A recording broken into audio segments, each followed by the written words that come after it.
another fish. Big.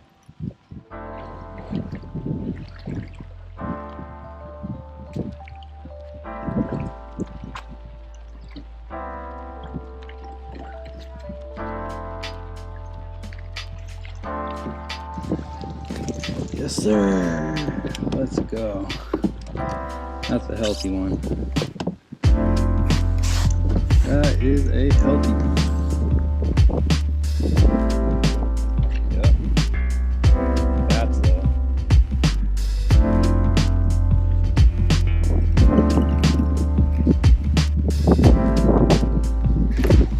Oh, there's another one. Next cast. Jeez.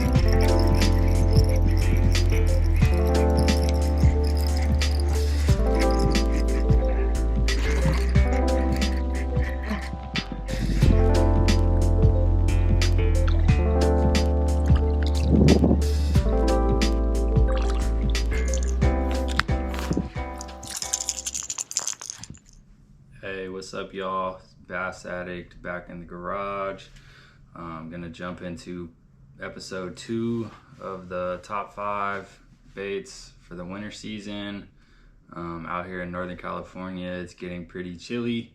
Water temps are dropping, and so I've had to kind of switch it up a little bit to keep getting bites, transitioning from some of those fall patterns that I was talking about in my top 5 fall series, and then moving over to more of those wintertime baits.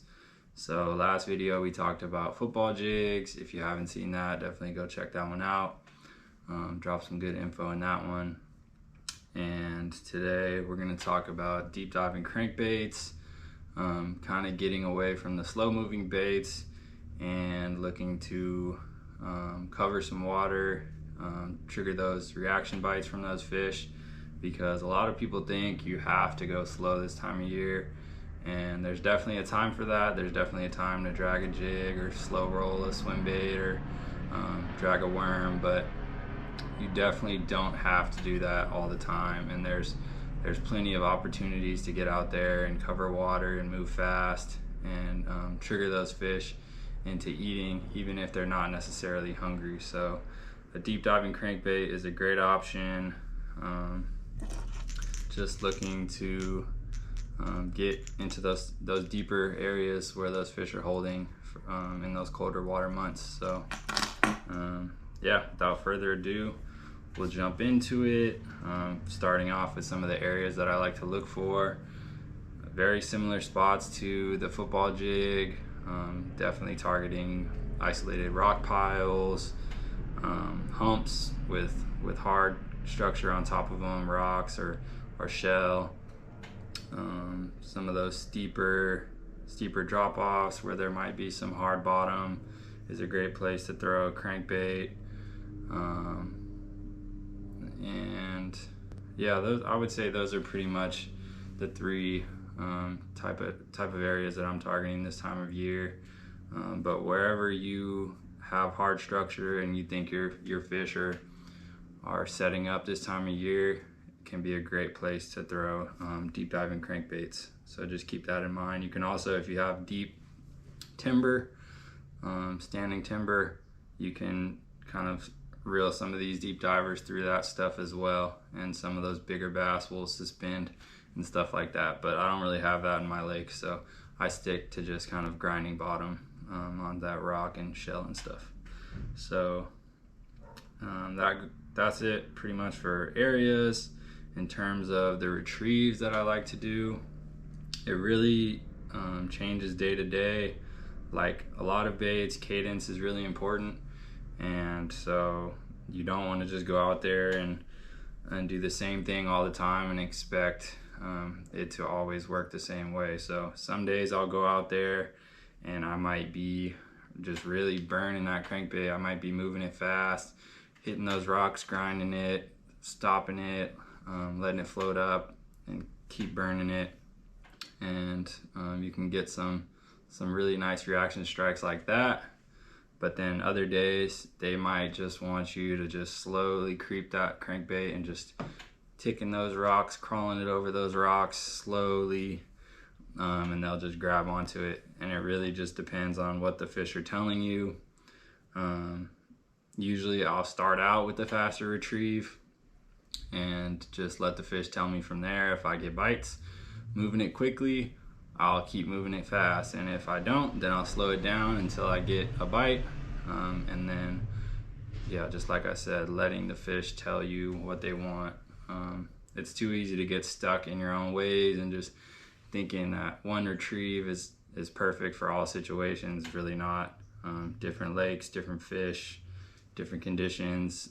There's so many variables in bass fishing. So just making sure you're switching it up day to day, letting the fish tell you what they want. So that is that. Some of the baits that I like. Number one, confidence bait, deep diving crankbait would probably be this River2Sea Tactical DD. I'm sure some of y'all watch Tactical Bassins videos. If you don't, check them out. Super informative. I've learned a lot from their videos, but they designed this bait for River2Sea. It's a deep diving crankbait. I think it gets down to a max of like 18, but it probably lives in that 12 to 16 for the most part. And they designed that bait. It's a bait designed for a technique called speed cranking. So if you look at it, it's kind of a thinner body than some other deep diving crankbaits, and so it has a relatively tight wiggle, and so you can reel it quickly and it's not gonna roll over or blow out. Some of those more aggressive crankbaits with a wider wobble, if you start reeling them too fast, they want to run off center or tumble, or they just don't look good in the water. And so this bait is made to move quickly. And so if you have fish that really aren't wanting to feed, but you're trying to trigger a reaction out of them, you can see them on your graph, or you know they're down there, you can just really burn that thing through there, grind those rocks, stop it, like pause it and keep retrieving it, and get some of those fish to go, even if they're not necessarily looking to feed. So that's a great one for that technique. The Megabass Deep-Six, or also the Megabass the Megabass Deep-X 300 is a similar bait. It's also one of those baits that you can burn and speed crank it in these colder water months to trigger a reaction strike.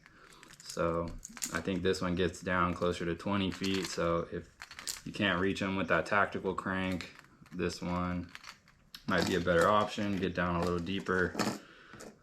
Comes in all those great Megabass colors. The Lucky Craft Flat CB. This is the D20, so it gets down to 20 feet as well. But a similar tighter wobbling crankbait, so you can move it a little quicker. But you don't have to move these crankbaits quicker. All these ones that I'm recommending, you can burn them, but they also do just fine, kind of creeping them along the bottom as well. So don't be afraid to change your retrieve speed with these different baits. And then kind of an oddball bait that I probably wouldn't have thrown in there had you asked me a year ago, because for the most part it was a crankbait that I like to throw in the warmer months, the Strike King 8XD, the hard knock. But I got some good fish on it a couple trips ago in some colder water, and they were eating it, and I caught a nice one. Almost, it was about 4.5. So I'll be posting that video up pretty soon. Actually, the clip's probably in the beginning of this video, but yeah, it's a more aggressive, wider wobbling crankbait, and so generally I wouldn't throw it in the colder water, but I just had good conditions. The wind was blowing, it was overcast, and I just had a feeling that they would be feeding up a little bit more. And I also knew the depth that they were set up in, and this bait could get down there. So just kind of followed my gut, threw it out there, and they were eating it. So don't be afraid to to experiment. If you have a favorite crankbait that's a little more aggressive, but you think it might do well, try it out. Sometimes it pays to be different, to kind of stand out from the crowd. Everyone else is throwing these tighter wobbling crankbaits in the cold water, and you go out there with a more aggressive wobbling bait, and those fish just might react to it a little better. You never know. So keep an open mind. This one also, it's a hard knock, so it's got that one knocker sound. Really just preference. The kind of some of those, this one also has kind of a one knocker sound.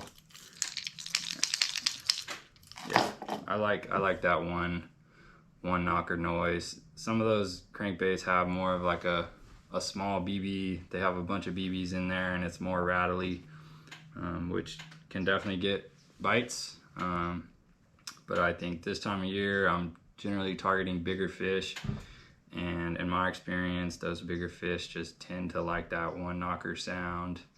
The River2Sea, the biggie square bill that I throw, that's also a one knocker. I throw some lipless crankbaits that are one knockers. So I don't know what it is about it, but those bigger fish just tend to like that one knock sound. I don't know if it's less intrusive or what it is, but they eat it. So experiment with that. Also, you can try silent baits, rattling baits, one knockers, and see what your fish like. It might not be the same as my fish. So what else? Colors. Yeah, so as you can kind of see from all these baits here, pretty much sticking to shad patterns. A lot of these are translucent baits, so kind of ghosty colors. The water around here is not too stained for the most part, so I can get away with those more translucent colors, those ghost minnows, and those kind of clear gizzard shad colors. And those fish see them no problem, but if you have some more stained water, you might want to go with something more of a solid white. A sexy shad or a chartreuse shad can be a good option. Or even if your water is super murky, maybe a chartreuse blue or chartreuse blackback to stand out in that watercolor. So really just always basing my colors off of the water clarity for the most part. And then every once in a while I'll throw in a Craw color. So this is a color called Cold Blooded. It's kind of a see-through Craw color. So if you think your fish are feeding on crawfish, I'm not really keen on shad, maybe try out those red colors, and the fish might respond better, because those crawfish are definitely kind of crawling around down in that rocky structure as well. So really just whatever the primary forage that you think the fish are feeding on. If you see crawfish antennas sticking out of your fish's belly when you're bringing them in, maybe switch over and see if those fish respond better to that. So always just paying attention, letting the fish tell you. And I think that's it for the baits for the most part. Like I said in the other video, I'm not gonna go as deep into the rod and reel and line setup as I did in the fall top 5, just to keep the videos a little shorter. I know some of those videos were on the longer side, so just to keep it more brief, I'm kind of just gonna mention what I use, and then I'm gonna link it all in the description: baits, rod, reel, line, so y'all can check it out. But the rod that I'm using is a Dobbins 806 CB, so it's an 8-foot rod, crankbait rod. The CB stands for crankbait, so it's a very bendy parabolic rod, so it'll keep those treble hooks pinned in those fish. But I like that 8-footer just because it's really important with deep diving crankbaits to get as long of a cast as you can. Those bomb casts are the ones you're gonna get bit on, because you want there's a portion of your cast where your bait's going to be diving down, and then once you hit bottom, there's going to be a portion of your cast where you're actually in the strike zone, where those fish are sitting, and then your bait's going to start to come up. So the longer the cast you make, the longer your bait's going to be in the strike zone, and that's always just going to translate to more bites. So I like that 8-foot rod. I'm a pretty tall guy, so I can get away with that. If you're not comfortable with that long of a rod, a 7.6 to a 7.9 is great as well. But really, just as long of a rod as you're comfortable with, I would suggest to get those long casts, because it's really important to have that bait down there for as long as possible. That's going to maximize your bites. So that's the rod. The reel, I like a 7-to-1 gear ratio, just because if I want to speed up my crankbait and really just burn it down there, bang it on a rock, I can, and I'm not going to wear myself out. But it's pretty easy to just slow it down if I want to do a slower retrieve. So but some people like a slower gear ratio for cranking, really just personal preference. A 6.4 to 1 would do just fine also. I just like that 7, just to be able to speed it up a little more. And then for the most part, I'm running 12-pound Sunline FC Sniper fluorocarbon, but if I'm fishing really chunky rock, I'll bump it up to 14. Just keep in mind that your line size is going to dictate how deep your crankbaits are getting. So if you're trying to get maximum depth out of your crankbait, you want to go as light a line as possible.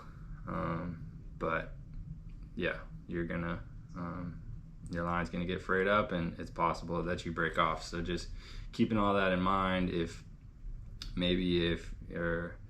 you are kind of maxing out the depth on a certain bait and you're not hitting bottom like you want to, just go to a different bait that gets deeper instead of downsizing your line, because when you're fishing that rocky structure, your line's going to get frayed a little bit, and if you're targeting big fish, those two things do not go together. So you know, big fish, frayed line, all bad. So I like to be on the heavier side, 12 to 14.